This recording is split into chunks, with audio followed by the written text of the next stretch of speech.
Am I the jerk for refusing to financially help my family after they abandoned me, even if it means they'll end up homeless and I am now finally wealthy? I am my mother's oldest biological child. When I was 5 years old, my father passed away and she remarried my stepdad when I was 8 years old. When I was 9, I was sent away to live with my father's sister who lived states away because her husband didn't want me to live there anymore. They used to pay my aunt some money to watch me, but when I was 14 years old, that stopped. My aunt and uncle worked low-paying jobs and had 2 of their own children, so they really couldn't afford the extra expense of having me around without that help. Despite that, they let me stay and continued to treat me like one of their own. I very rarely saw my mom. I think I saw her maybe 5 times between the ages of 9 and 18. She never even called. She went on to have 3 more children. A son who's 19 now, a daughter who's 18, and a son who's 16 with my stepdad. Growing up, I used to talk to my siblings and parents on social media to see what their lives were like, and it was the polar opposite to mine. They regularly went on expensive vacations, lived in a massive house, owned the latest gadgets, etc. I went to college and I got married at 23 years old. My mother and siblings have no idea that I'm married. I'm currently 28 and doing well financially. My husband and I own our own house. We have several very profitable investments and work high-paying jobs. My cousins, a 30-year-old female and a 27-year-old female, and I all contribute to help my aunt and uncle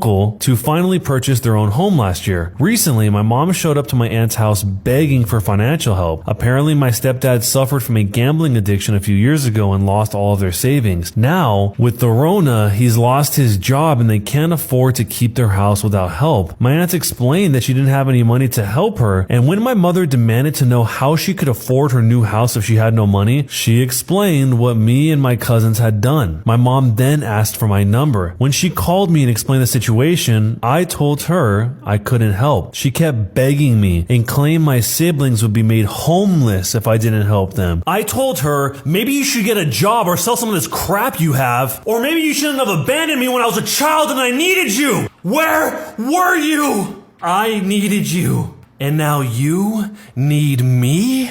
That's when I decided I knew exactly how to handle this, an eye for an eye. So what I did was